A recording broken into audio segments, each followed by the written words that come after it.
Two, one, take it away. Hello and welcome to Glitch Point.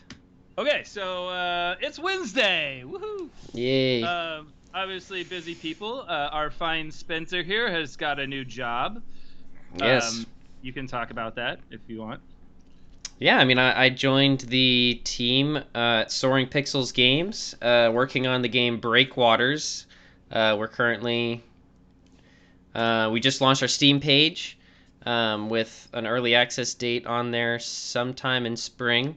Oh, cool. The Kickstarter just ended, but feel free to, join the Discord or just follow the game. I won't say too much, don't want to plug too hard. There's things to talk about, but yeah. And this is proof you can get a job during COVID. Yes, it has happened. Granted, I'm not going to say it was freaking easy in any way, shape, or form, Yeah, but but it's, congratulations. That's awesome. yeah, it's doable. Yeah, the game looks amazing, by the way. I just was blown away. I'd never heard of it, and when you showed me, I was just like, one, it felt perfect for you, Yeah, I'm very you excited to know. work on it. And it just, I don't know, I love water physics, and that's so cool. That's what blew me away when I saw the trailer because I hadn't actually seen the game prior to talking with the devs on there, and the water simulation alone was phenomenal looking. Yeah, So the I game like it. is really cool. It's really cool. It's what how far in development is it? I mean, I don't know how much you can talk, but definitely Yeah, you can. I'm pretty early on, so I don't want to say too much. But I Yeah, mean, of we course. posted the trailer, and that's pretty much the public image of the game is the Fair Kickstarter we enough. launched. Yeah, Yeah. fair enough. That's cool, man. I'm really excited. I'm excited to see what happens with it as well. Yep. Um, okay, so yeah, I guess so. The last week, and that's why it's Wednesday because things have got a little hectic. So I don't know. I think we've been a little bit out of the news per se, but we both tried and didn't succeed in playing the new Doom Eternal DLC. What's it Yes. called? It is Does it have a name? called, yeah, it is the Ancient Gods Part 1, I believe, is the So official I haven't title. even looked at that. I mean, which sucks because I really wish I could have played it, but I haven't even gone through Doom Eternal, which is something that is an undertaking in itself. Um, but what is the premise? Like, what is the differences between the two? Do you know any of Yeah, the? I'm not a huge lore person. I mean, I like the lore. I don't know it. Don't have the time to kind of learn it. So and it is Doom, so like it's got a pretty dang good story, and it's got a lot of little things that you can learn about it. But at the same time, if you don't have the time slash effort, you can just go kill things. So I'm kind of in the I'm just killing things right now. And then without kind of spoiling the ending of Eternal since you haven't beat it yet, but um for me I played it back in when did that launch? March? Yeah, it launched back in March. I forgot how high paced that game was. Like it's Yeah, exhausting to play. Straight up exhausting. yeah. It's And like I had to put it down. I only played for about an hour into the first level and I thought maybe there was going to be some ramp up and oh my god, no. There was not. They expected you like you come out the gate with all the upgrades you got from the campaign like they expect you to just be 100% going and I definitely was not. Are they adding more mechanics in though, I or don't is it just know. I haven't because looked that's into it. I've kept a little bit under the rock on it. They seem to have a lot more challenging platforming segments, which all of Eternal had, but this yeah, seems to take it up another notch, which for me, I personally love platforming and first person shooters. yeah, So yeah. awesome. Everyone loved Turok. Yeah. Yeah.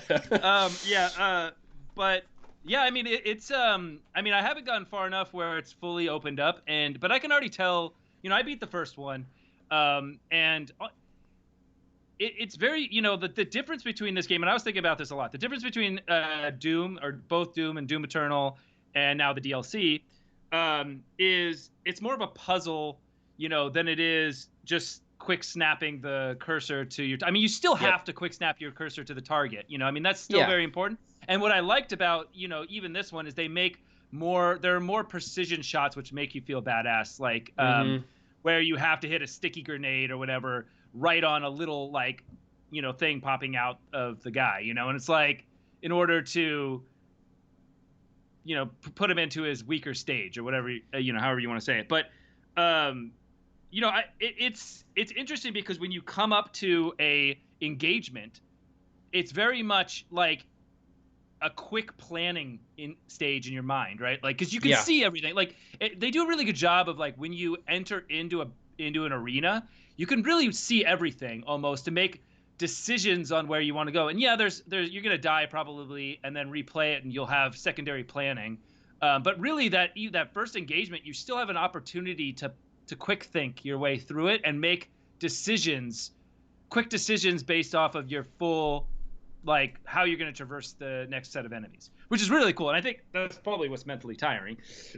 Oh yeah, definitely. Like, I mean, Yeah. my favorite shooters have been ones where it is like playing a little bit of game of chess with the enemies, and Halo's done that all the time, where it's like some enemies have different criticals, you have to shoot the jackals differently, like they react based on who dies first. But Doom does it flawlessly and at a million miles per hour, Yeah, and with yeah, it is fast. zero breaks, and it's just, yeah, it is insane, but I love it. And yeah, they have it, and they added a new, speaking of the whole like critical part, they added a new enemy called man, it's like a turret. It might just be called a turret, but it's just a little like eyeball that pops out of a tower and shoots you, and you have to shoot it, and then it'll go down, and you have to shoot it, like you have to kill the little ball thing twice before the turret goes away, and the Oh, turret's just okay. constantly shooting you. But you have to be like at a perfect.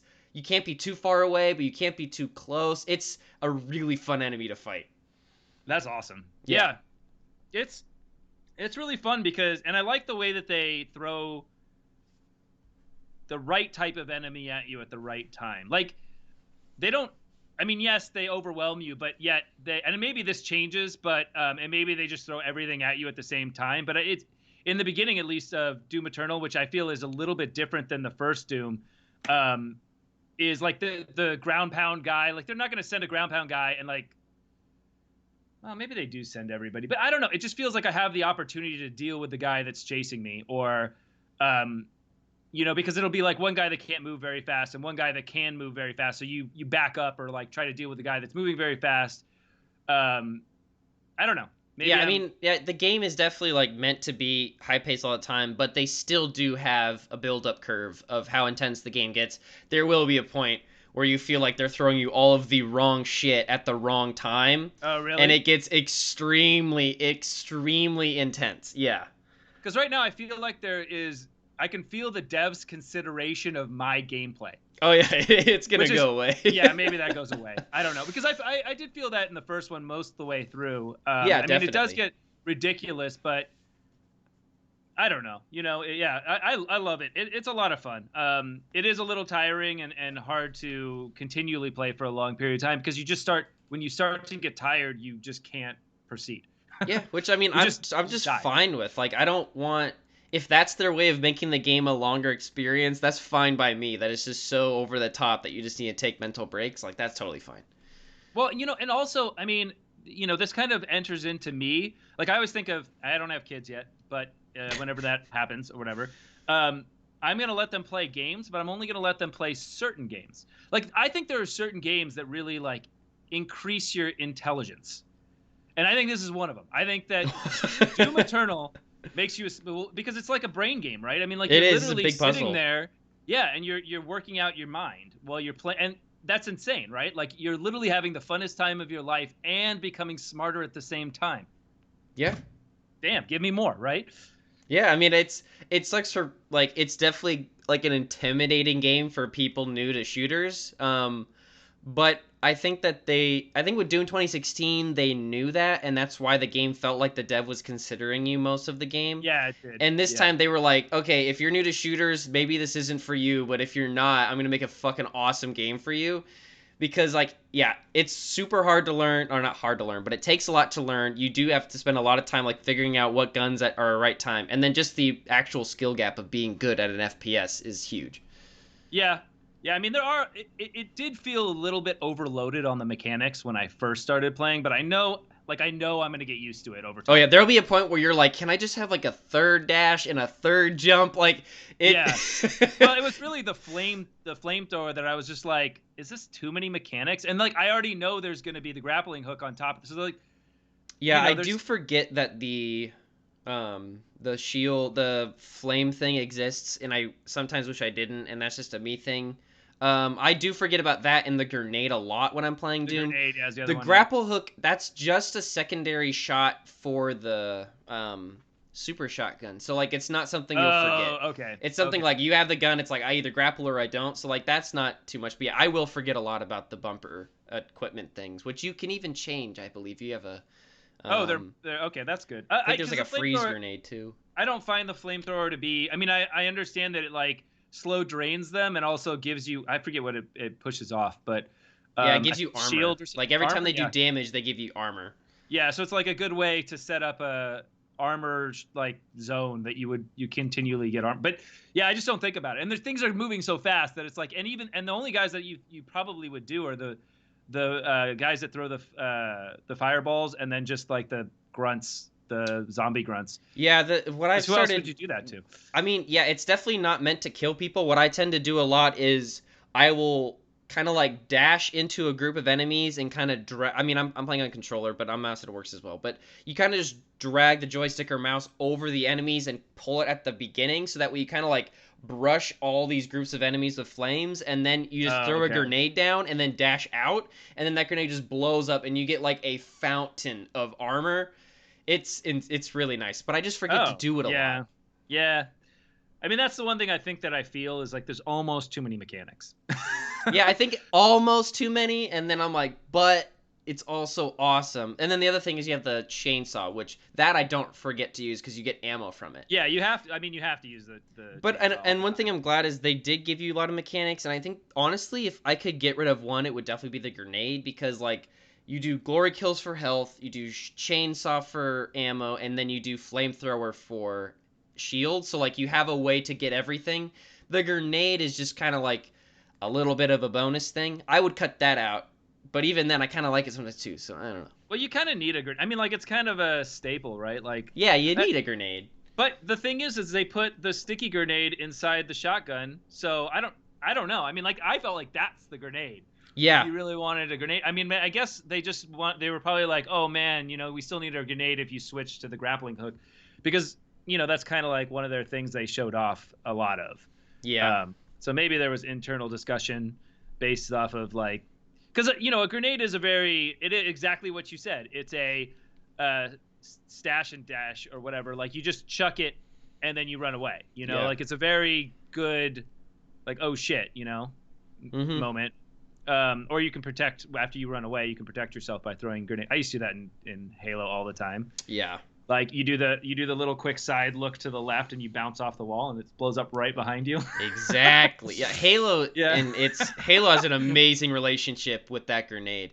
Yeah, I know. I actually liked the frag grenades better than the sticky grenade. I mean, the sticky grenade was great, but it was so fun to bounce those frag grenades off walls. I see. I have a very weird opinion about Halo, which is for until Halo 4, you were the like I'm pretty sure all, maybe not all, but until Halo 4, the default controls for Halo was left trigger grenade because left trigger Oh, grenade was so like you gotta have left trigger grenade because it's just so like crucial to the formula. yeah. And I feel like you can really tell when But someone did not use defaults because like now it's Call of Duty controls. So left bumper I think is the well, grenade in it's default in green Halo thumb, right? 5. I always did green thumb, which is, or I can't stand bumper jumper. I don't know how people do that. I used to actually handle bumper jumper for a little bit. I've stopped now that I I have the get elite it. controller. Now that I have the elite controller, I don't need that shit. But I don't know. It's pretty nice. Yeah, I What get was what bumper green jumper is thumb? supposed trying to do. Green thumb was just its melee was the right click, and then I forget grenade. I think was still L. I think that was the Huh. biggest thing was you just meleeed with your right. It just felt really good to Yeah. click in when you hit people. It just Yeah. I don't know. I liked it a lot. I don't know where I'm Um, at this point because of paddles. I get it's to the point it doesn't matter because my paddles are mapped to whatever the hell I need. So yeah. No, it's that Elite 2. For definitely get it if anybody wants a great controller because it's pretty yep, amazing. best invention to Um, gaming. Yeah, and now with the XCloud on the phone for me, I know you don't have it yet. Yeah, Um, someday. it's really good. It's like my Speaking go-to. speaking of Yeah, streaming, so I think this morning or maybe yesterday, Switch had a press conference, and we've been mentioning a couple times on this podcast about with xCloud being so great and eventually being even better and having mobile games on the go, the Switch kind of loses its edge on yeah. being that portable platform. Well, the Switch is streaming games in Japan. And that seems like their solution for underpowered hardware, because they announced today that Hitman 3, which I don't know when that's releasing, is going to be streamable on the Switch. The only way to play it will be streaming on the Switch. And there was another game that I forgot. Yeah, But it's only okay, in but Japan. I don't know if it's coming to America, but it just that I hope that's not Nintendo's solution for our hardware is shitty. Let's just stream game. Like I want that doesn't seem like a great solution. I mean, I still think that they have the best console out there just because it's portable and it's really it feels good, you know, and it's a great screen. I think they're being challenged by now there being services on the phone that are legit gaming services. I don't know what that does for them. You know, I really don't. I mean, yeah, so you have a streaming service that you're paying monthly, I suppose. But I can already take I mean, the reason why the streaming service is so cool on the phone is because nothing else exists like that. But I can already take the Switch anywhere I want, you know, and Yeah, play the games that I bought. So it just kind of it's thing. weird for the Switch to get the streaming, and that like the reason I don't want Nintendo to use this as their solution is because these next gen consoles are coming out in a year or two. They're gonna stop making them for current gen, which we already see current No, gen games failing yeah. on the Switch, and I'm just wondering what Nintendo's gonna do. Yeah, I I mean, know what they've you never mean. had great. I'm not saying come out with like a competitor, but like they're very behind. They are very behind. And the other thing that they're not able to do is I guess I can't say the word crossplay because that means something else, but like playing what's the word for being able to switch from one device to the other and pick up your game wherever you go? I don't know. Is there a word for that? Fucking, I don't know. Let's call it stream play, whatever. Sure. Yeah. So basically, you know, being able to do that. I mean, now you're saying, yeah, they have a streaming service, but now is their streaming service going to be on the TV? Is it going to be? I mean, I suppose you could, because you have the dock. I suppose you can do the dock, and that's their solution, which already exists. So Yeah. what are they gaining? You know, because are you going to be able to now play their games on your phone? Are you going to be able to play their games? I feel like they already have, like, if they added a streaming service within this, it's like it's not going to change that much. Yeah, and I don't even know the it'll just allow logistics for of their service. exactly what you said. It's just going to allow for them to run on outdated hardware for longer. Yeah, which I don't think anybody. And I think that's my other question is, would you buy? I mean, there's been rumors of a Switch Pro, but when you say the word Switch Pro, it's nice that it's an upgrade, but that implies that you have to have your game as a developer run on the base Switch Yeah. as well. Would you, if next year they came out with a new Switch, like it couldn't play the old, or it could play the old ones, but the old Switch cannot play new games after that point, would you buy it? Like, do you think we're ready for the next Switch? Yes, Because the Switch was a huge success. I don't think anybody. I think it's already I would outsold the buy it. Xbox One in its entirety. And And I'll I tell think, you why.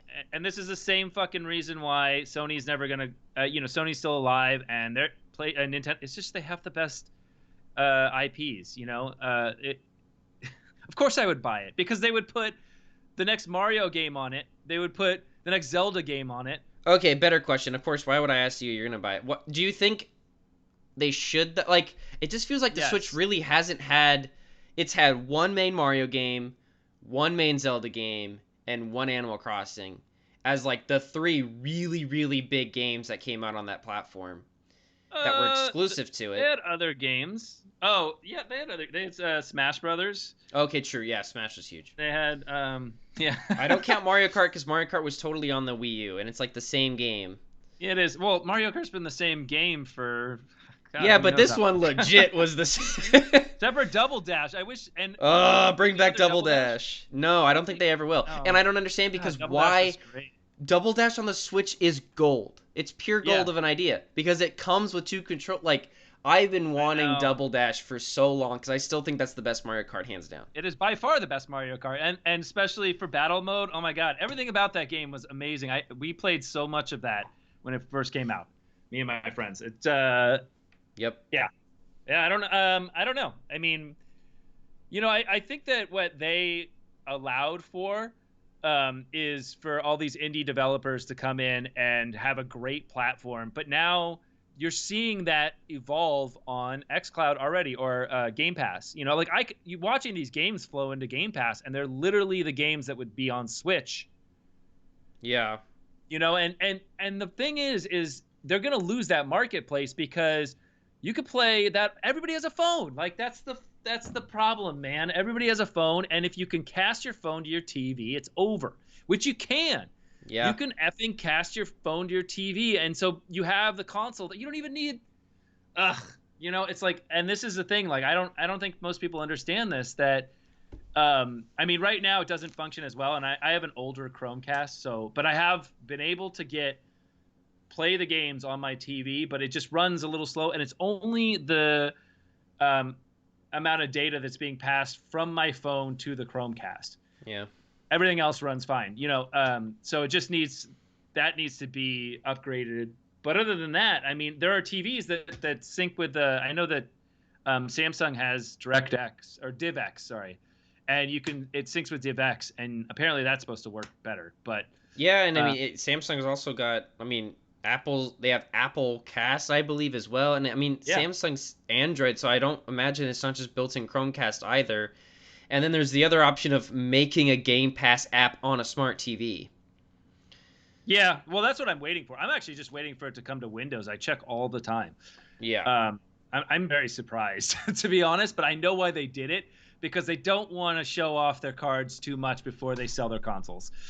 Yeah. I think if it went to Windows, people would be like, "Meh, I'm just gonna play it on my Windows machine." Yeah, I guess. And I think they would lose sales. So I imagine that'll come right after the holidays. But yeah, I don't know. I mean, Yeah.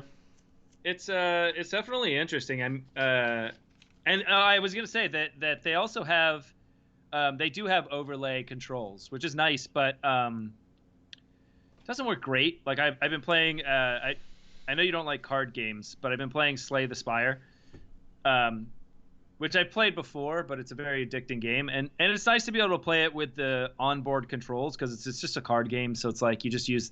But I wish they would allow the developers to have touch controls for certain games. Yeah. Which, rather than just like they just built an overlay for a controller. Yeah, I believe they're allowing, but the dev has to put the time in. I want to say Super Lucky has their own, but I don't know. Oh, because it does say like this is made for mobile phones, like it in the list of things, or this plays well with mobile controls. But I've only played Slay the Spire of those games. But yeah, I was gonna try Super Lucky Tale and see how it plays. But it would be nice, because I think there are a lot of games like an RTS game, or that would be great just to be able to touch the screen. Yeah. And not have to I don't want to have my A, B, or AX, whatever the Y. Is there another one? B? B? Yeah, you got it. You got them all four. What a fucking pro gamer right there. Yeah. Triangle, circle, X. Where? I think Xbox, or was PlayStation the one who came out and said it's not an X button, it's a cross button. Is it religious? I don't fucking no shit. I don't know. Maybe it was the other way around. I don't know, but I know those controls because I don't know if you ever played Parappa the Rapper. Yep. Yeah, you will definitely know those. That taught me my PlayStation controls pretty well. Yeah, for me it was, I think God of War is what caught me because I was Xbox for a while, and then I played God of War, and with all the QuickTime events, I quickly learned those buttons. Yeah. So. Yeah. Yeah, QuickTime events. Do you think we'll have QuickTime events? Yeah, I think they still got a place. I mean, I don't. The name has a bad rap because of games like Call of Duty, press F to pay respects and stuff like that. But then there's games like God of War where, like, yeah, you might not be doing the action yourself, but like, yeah, I'll press X to freaking rip Hades' heart out. Like, that was awesome. So yeah, I think there's still a place for it. But I mean, it is also a loading technique. Is that not correct? Or is that? I mean, it can be a loading technique, yeah, for sure. Especially when it comes the jamming ones a lot. But I guess it depends on the context. Like God of War. Oh, they definitely do that. Yeah, opening doors with big chains. Last of Us, where you have to like press Y to throw Ellie up onto a ledge. All those things. Yeah, those are all just loading techniques. So I don't know. Yeah. A lot of those probably will die out, which I don't think. Those are things I don't think anybody will notice. I don't think someone's gonna play God of War 6 and be like, "Whoa, there's no QuickTime events for opening doors." It just works. But here's the thing. I mean, like, are we noticing games getting faster? This is very relevant to Doom, right? I mean, like, and it's kind of the, I see that the progression through the generations, right, of humans, and like the next generation that's coming up, and the generation they'll continually get faster, because I think the amount of data, like I talked to my mom about this, the amount of data that we have to process on a day-to-day basis is 10 times more than my mom had to process, or my Yep. dad had to process. And the next generation will have to process even more data faster just to stay relevant, because there's just more data to stay on, like, to understand what's going on in the world, to like be able to stay on top of things. And is there a point where we can't process data that fast anymore, and like we stagnant? And like, I don't know, this is kind of what I've just been wondering about. And like, are games getting faster? I think that they're definitely, I don't know if faster might be the word, but I definitely see what you're saying. I think they're getting more complex in terms of just what you're looking at and what you're processing. Um, and I don't know if that's gonna. I feel like there is gonna be a plateau, but I don't think we're gonna hit it. Like, we're not just gonna be like, okay, guys, games are too complex. We have to slow down. I think it's gonna be, there's gonna be games that start to hit that thing, and then no one plays them because they're too damn complex, and we're just like, that's a bad game, and we're just gonna kind of keep ourselves in the realm, because I mean, you got to keep certain things simple, and that's part of game design, is keeping things as simple as you can without like overbearing the player. So I don't Yeah, know. but I think it's I just also going to think that depend. as a developer today, you can expect more from your player group. Like, Definitely. and so you don't, I mean, even like transitions or build ups and stuff, they're just shorter, there are less of them. There's less explanation. uh the less tutorials. Like, it just seems like things are like, oh well, games are established now, get over it, figure it out. Yeah, I mean, uh especially when so many games are, I mean, games have always been iterative, but with battle royales, like, you kind of, if you were to jump right into a battle royale from the get-go, everyone would be like, and you never knew anything about them, I feel like if people would be a little confused, but like, everyone just knows how they work. Like, you can just pick up a new battle royale that comes out and just be like, yeah, I know how this game works. You know the core systems, you know that general the UI is going to be at least laid out similarly, which that's the case for all genres. All first person shooters share attributes, but um, I think so. I've been recently feeling like I want to just play old games. I haven't played retro games in a long time, um, but the simplicity of some older games has been really intriguing to me lately. well, that's actually very interesting, because I feel like where we came from in retro, like, it's almost like we've done a U shape in challenge. I think uh so. it- like, because where it all started was like ridiculous. Like, at least I mean, like, there was just impossible challenges that, like, even if you go back today, they're just so hard Yeah. that, and I think that it ramp, maybe it's just the ramp up of, you have to be, well, the explanation for the older games is because it was coin uh, Coin operated. machines. Yeah. Yeah, coin operated machines. So basically, they didn't, if you could beat the game, you wouldn't come back and play it. So they had to make it hard, and they had to make it challenging and interesting for those really good players, so that people would continually pump your quarters. And You know, you're making a great point that I never really pieced that together, that free to play games and all these microtransaction games, it's like going back to the coin op days where they get you to keep playing by trying to get you to spend more money. Like, that's the point of the game, is to get you to oh, spend more. Like, we've taken the full U, yeah, and we had that, like, the bottom of the U was like that glory day fourth, fifth, and sixth gen of just like amazing story driven narrative experiences, and then it just went shot fucking fast as hell this generation, and I yeah, feel like yeah. we're at the top of a U.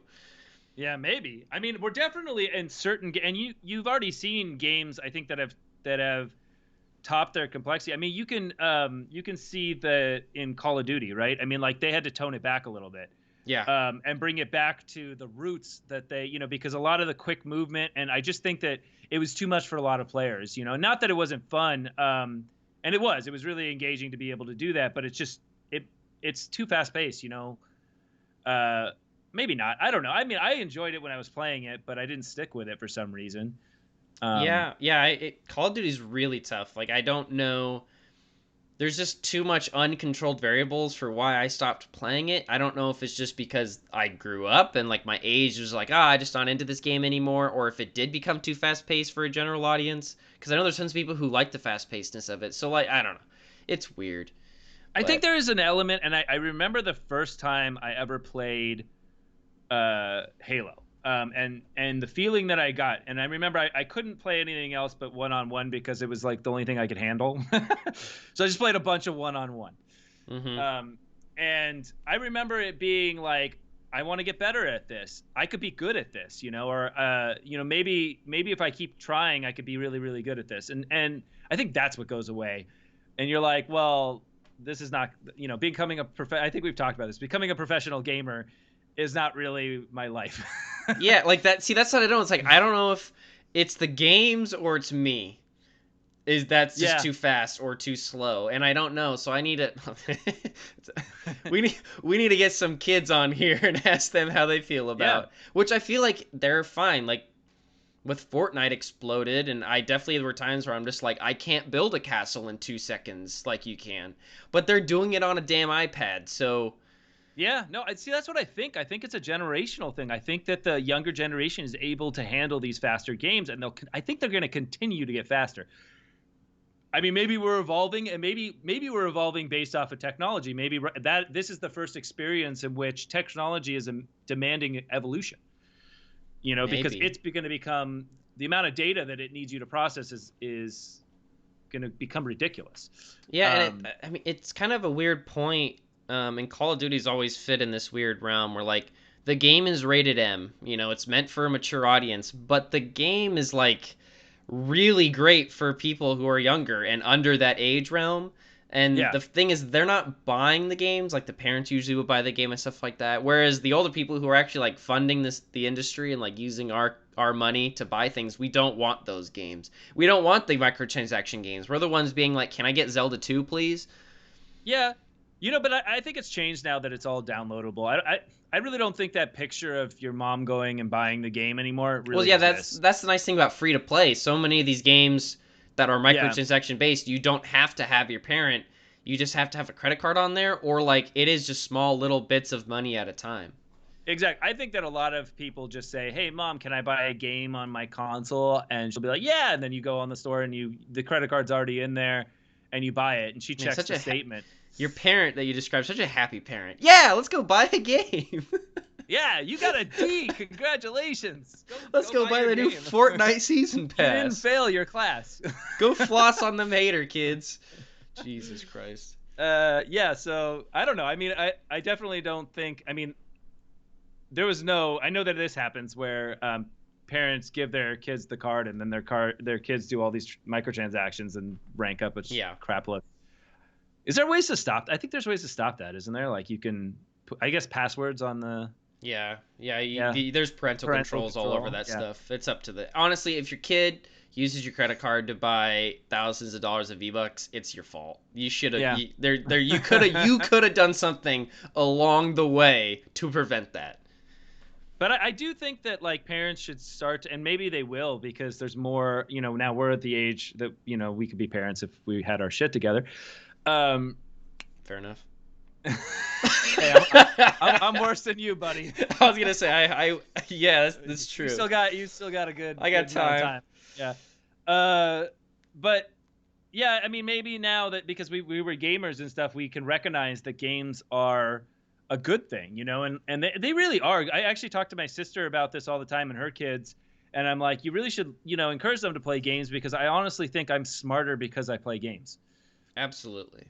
Yeah. I mean, yeah, you learn a lot of problem solving skills playing video games, hands down. Not all video games, but well, not all, but I think like if you were to like, I mean, yes, Doom is very violent, and you could say that that's a bad thing, but I think it's neurologically good. I think StarCraft is very neurologically good. If they were, because that's very also time based, and you have to change, have certain plans and ideas, and then change them on the fly, and it's difficult to keep things in. It's time management.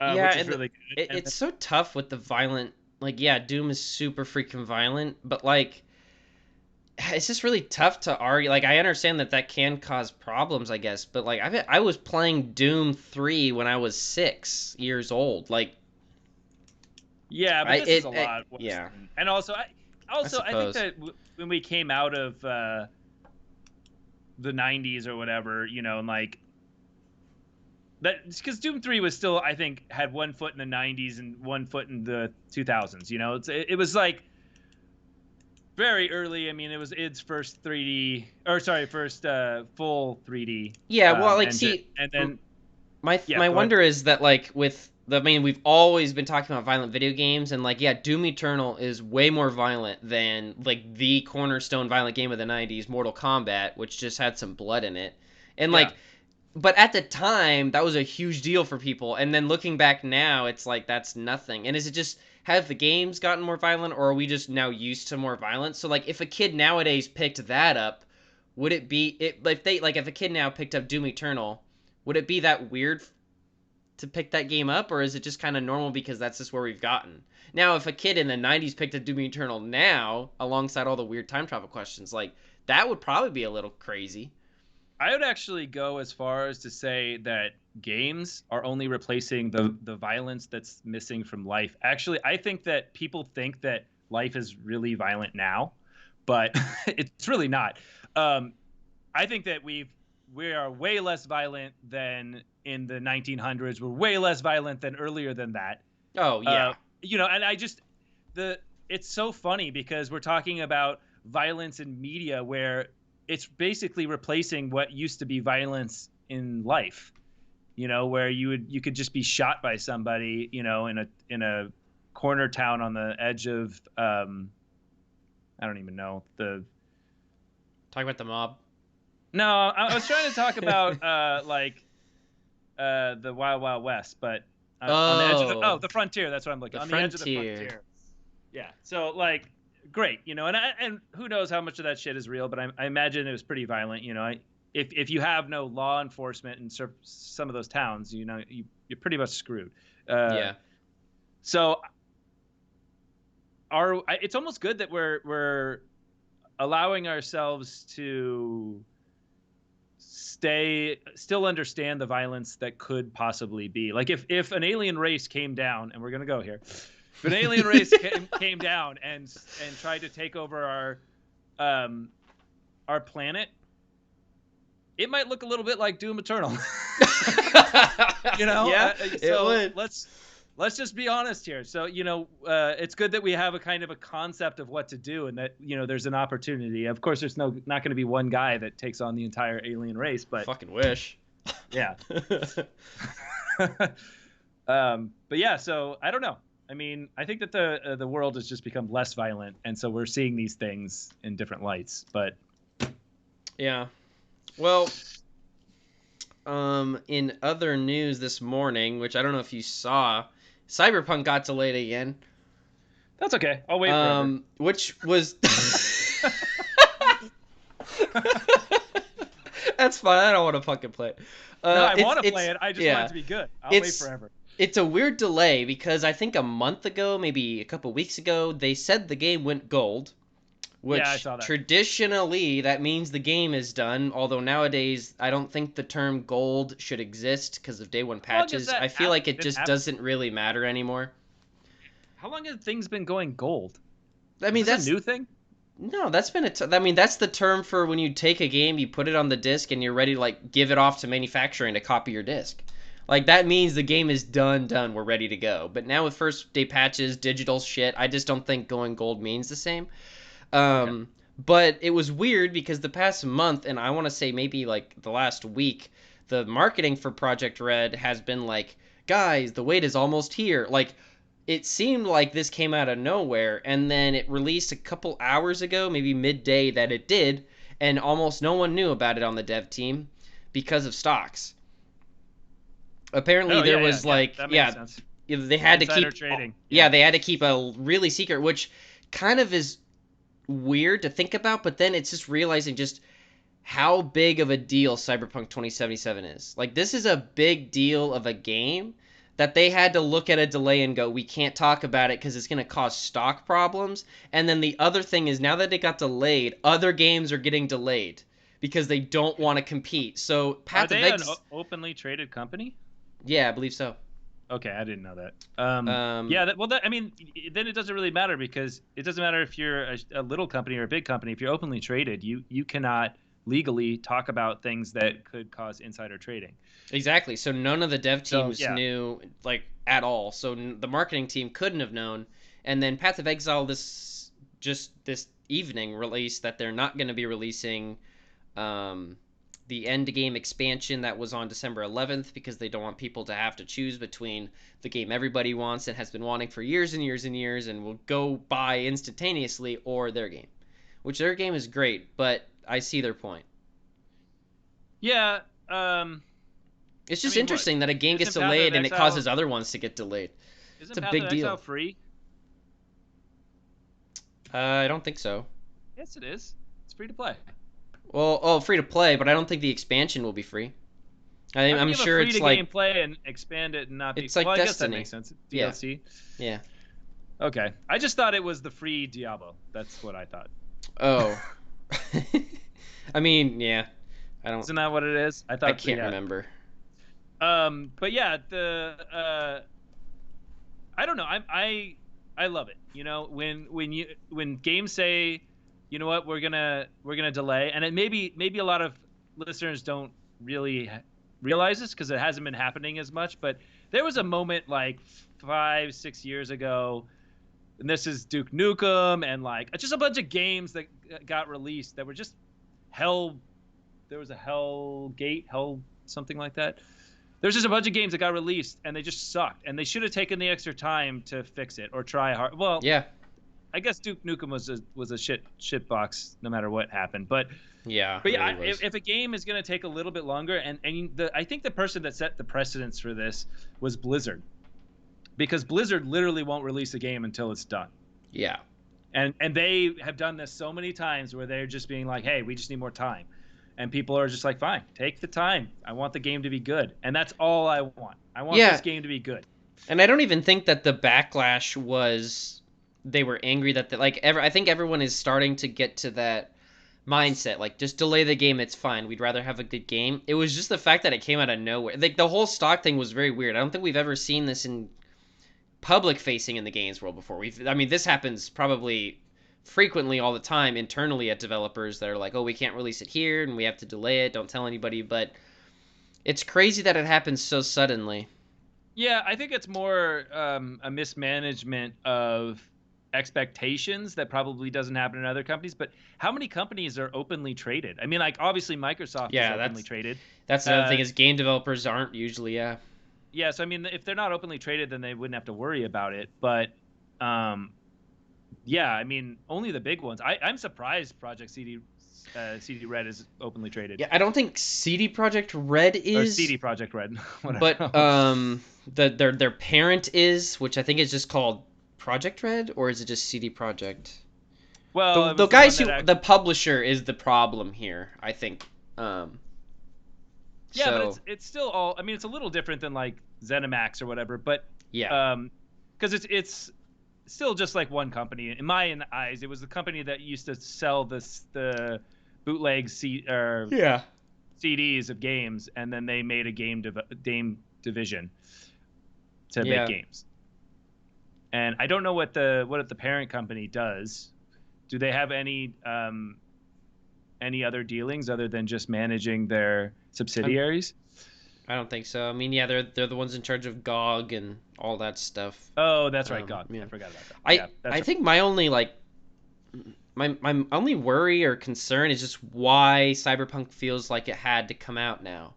Like when they announced it, I mean, it was announced a long time ago, and they were like, "It's done when it's done. It could be years away." And then they were like, "Oh, this is gonna be next gen only. Like this is a long ways away." And then all of a sudden, it was like, "Oh, the game is coming out in April of 2020." Or no, it was sooner than that, right? It was supposed to come out last year. Oh, was it? Maybe not. Anyway, so April 2020, and then they showed the game off, and then they're like, "Oh, we're gonna delay it." which people thought it was because of COVID, which I mean, yes. But then they started saying, like, oh, we're cutting all this content. And then they said the game wouldn't have crunch, and then found out that the team has been under 6-day week crunch since last September to get this game out the door. And, like, if they keep delaying the game because they have the mindset of it's done when it's done, why are they crunching and cutting so much content? Yeah, It's just that's weird. odd. Like, why not just I know wait for the why. next gen? Like, just Well, put it off. they are. I mean, they want to. The basically looks like they're trying to hit the next gen window, like the beginning of the. I mean, because they're going to launch on all the consoles, right? I mean, Yeah, and I'm wondering, so like, how much of the game are they cutting so that it works on current gen consoles? Like, it just seems really weird. It seems like it's almost I don't just think too they should early cut for the any. Yeah, game. yeah, it probably is, and I hope they don't cut a lot of. I mean, what they'll end up probably doing is DLCing the hell out of it, um, but Yeah, for sure. it just seems they shouldn't try to push for a Christmas release because I get it. You make a lot of money, and like there's so much hype behind this. They have the opportunity to make a ton of money if they hit a Christmas release, Yeah. and it's just greed. It's literally greed 101. But I don't know. I mean, I'm in the same camp. Like if they're gonna start cutting things and they're gonna start making a less good game and then just DLC it in the end, this feels like Destiny, to be honest. Yeah, and Destiny had just a plethora of development issues. Yeah, And but every they time it gutted released, that it game. wasn't ready. Yeah, Well, yeah, they gutted the twice. shit out of it, and there was like literally nothing in it, and then they just added it in later.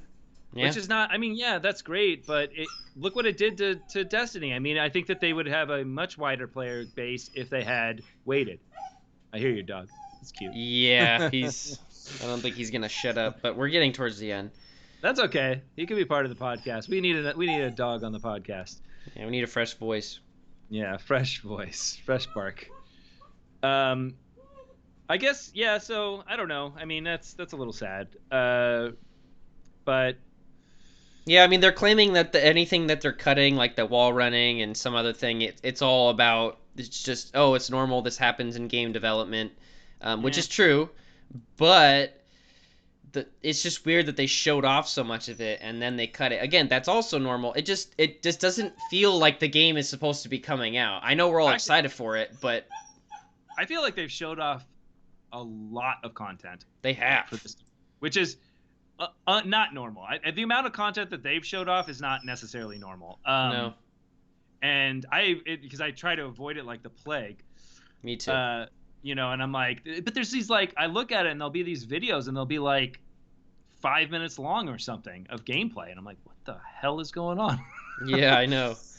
But yeah, so it's I don't know. I hope it's a great game. That company, I mean, I know that they can make quality. So like, I hope they don't sacrifice it. And maybe I would have them, even if they pushed it a year, I'd be happier. Yeah, honestly, I have enough of a but- backlog to play. Yeah, exactly. So I guess I could throw in a little slight topic. So as I said, I've been playing the Slay the Spire, and it's very addicting. Yeah. I wanted to talk quite about what is the algorithm for, and I know because Binding of Isaac is very addicting. It's the Yeah. same algorithm. FTL is very addicting. Same algorithm. And I know what's this that algorithm you're talking about? well, see, that's what I'm trying to say, and I'm Oh. wondering if we can kind of boil it down. But Sure, like, go ahead. I think it's definitely obviously randomness is where the addiction comes in, but it's attributes that affect how you play the game, right? So like, and it's boiling it down to if I play it again, like you lose, right? You're like, if I play it again, maybe this time I'll get the right combination of things that allow me to There it is. progress further. But can you do this in any game type? Because I think it's also the element of it is going from room to room or having enclosed. Because I mean that's what Binding of Isaac does, and then these things are like maps. So like FTL and this game has like these paths that branch out, and you choose which path you go into, and then that allows you to choose the engagement that you're going to go into, which either has a type of reward that you're looking for. So it also has this risk reward element where it's like okay, I have half life right now. Should I take on a boss? But he has an elite item that I really want.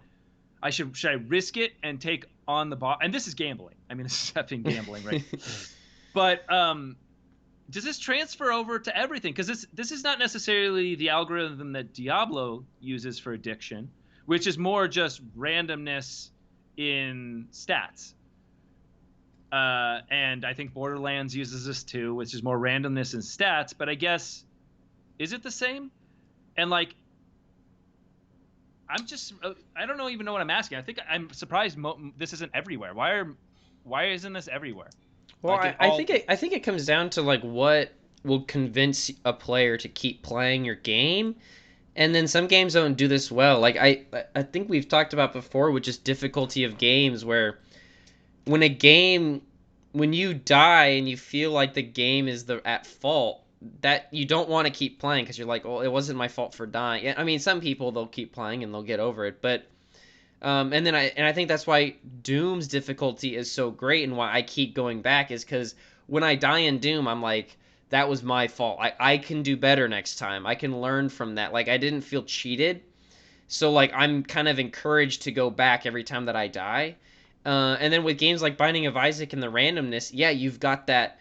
Well, it's not 100% my fault that I died, and it's not really the game's fault because like even though yes, I got shitty randomness, that's just random. So like you kind of are accepting of the fact that the game is kicking your ass, and you're like, well, maybe next time it won't be. And it's just that maybe next time or that one more game attitude, you know? well, it's That's also like really addicting.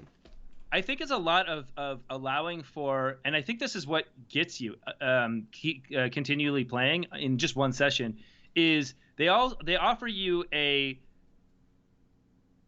large set of upfront randomness. So when you enter the game, so like you're just like, oh well, let me see what I would start the next game with. Yeah. Because it's like a large set of randomness that's like, okay, well maybe I'll have a good seed, and it's this whole idea of a seed. Yeah, and when you maybe the take seed will be better. yeah, when you take that, that does get applied to more games than I'm realizing. Like, I mean, on Minecraft, every world's different, and then even with battle royale games, they have just enough randomness to where every game does feel different. And I've seen and heard, like when I would play or when I would play with other people, they'd be like, okay, well, let's just do one more, see where we land, see where the random bus is gonna take us, and maybe I'll get a good gun at the beginning and we'll play the whole thing. And then if I get shitty things, I'm just gonna throw, Yeah, or yeah. like, oh, I'll just fuck around the whole match and build a castle. Like, But do yeah, people quit when they don't like? That's the other thing. okay, there are some people who quit. Yeah, I mean, does that encourage quitting? Because I know that in Binding of Isaac, I've watched like players that online or whatever that play it, and they'll just like restart the game over and over again until they Yeah. get their like set of things they want. Oh, And they'll be like, absolutely. okay, this will be a good run. I think there's always going to be those people. There's people who never want to generate a random Minecraft world. They have to find a good seed. They go to like a seed generator and be like, oh yeah, this will be here. Or yeah, they'll be like, oh, I'm not going to spawn on a desert island. Fuck this. And then they restart. It's just in that I think that just comes down to the person. Some people don't like that randomness. Granted, if you don't like the randomness, roguelikes might not be for you. Yeah, Those yeah. types of games might not be built for you. But But and then there's also the hardcore. Like if you're hardcore playing Binding of Isaac and you're like, I need to get to the end, you could argue that doing that reset a couple times to get a good start. What was hardcore again? It was. Oh, I just meant like you're a hardcore gamer. I'm not like an actual. Yeah. Is there a hardcore mode? Maybe I haven't played enough of it, I see, but I it could be a strategy. It could like a legit strategy to get to the end. Is there an end of Binding of Isaac? I don't know, to do whatever There's goal you set out. There could be whatever you want to do. It could help by just restarting. You could save time if you just restart rather than dying on the shitty realm you just got. Yeah, I don't know. It's really interesting, and it's like, I mean, it obviously plays into the gambling addiction, that I think that's built into most everybody. I'm just surprised. I mean, you do kind of see it in other games, but the only other games that I see it is Diablo, kind of, Borderlands, kind of, and this is just with the weapons, right? But it's not really the same. One of my friends, Cole, which but I'm saying this to the audience, who we went to school with, also said Risk of Rain, which is supposed to apparently be very random, where you get elements of, and it's a third-person shooter. And I've never played it, but it sounds really interesting. Where you get elements that change the way that you play. So it runs on the same technique, but it never gets old. That's the like you could literally put this algorithm on any game, and it becomes addicting, right? I think if you can, I mean, there's always levers in the background of all these algorithms that the designers can adjust to make sure that the game is always fun and producing good content. Because true randomness isn't awesome. Yeah. And I think that other genres are starting to experiment with it, and we saw it with Doom Eternal. You can it'll spawn a random they call it demented or something, like a random enemy that's stronger than all the other enemies. That I don't know if it's based off of if someone died at that point. Like I think it's like Dark Souls where like someone died on this level and then the demon who killed that person is then thrown into another game. Something like that. But they're doing it. So yeah, sometimes I'll be playing Doom Eternal and I've done the same encounter 5 times and then this time they give me the extra Cacodemon and I'm like, ah shit. Yeah. That's but cool. I don't know. It's kind of nice. Yeah. I mean, it definitely makes it interesting. You know what? Here, I'm gonna throw an idea at you what if I think that you should do? Is there random skulls? Like, I wish you could do random skulls. Yeah, like just have it randomly, and like I know you can do it via points, so like that's how they kind of did it before. But I'm really interested to see how they're gonna do the skull system, because I think there's a lot of interesting things that they could do in Halo with the skulls, especially to provide this same type of addiction inside a Halo game. Yeah, I mean honestly the potential for an open, because we already know it's somewhat of an open world Halo game. Open world Halo game with skulls, that could just be so much fun. But I mean, if you were able to, like, basically as you went through, there were good skulls and bad skulls, and like as you went through, you like would defeat certain bosses, right? That like so you could take on engagements that would provide you possibly a good skull. You don't know what skull it is, but it changes the way the game functions. Yeah, that's something that Destiny amazing. Has always done that I've loved. I mean, Bungie's the guys who invented the skull system, so they brought it into Destiny, and every week they have strikes. They call it the Nightfall, and it's just a really hard strike, but the modifiers or the skulls are rotated out every week, and a lot of activities in the game have skulls that just get rotated out. Things like you can't, if you're sprinting, your reshields go back faster, and just all these things that make the game feel better. And especially the burn ones, like this energy does more damage, and then you have to go through, okay, I need to change all of my weapons over to, like, it does make it feel that much more fresh every time. Yeah, no, I didn't know they did that. I haven't played enough Destiny, but that's really cool. I mean, that's exactly what I hope Halo takes on with this new one. All right, that we just hit the hour. We made it. Yeah, that was a good closing. Yeah, all right, cool. Well, thanks everybody for listening, and we will try to restart our Monday. I don't know. We're going to have conversation after this about... All right. Well, yep. All right. So we'll talk to you when the next episode comes about. Sounds good. Okay.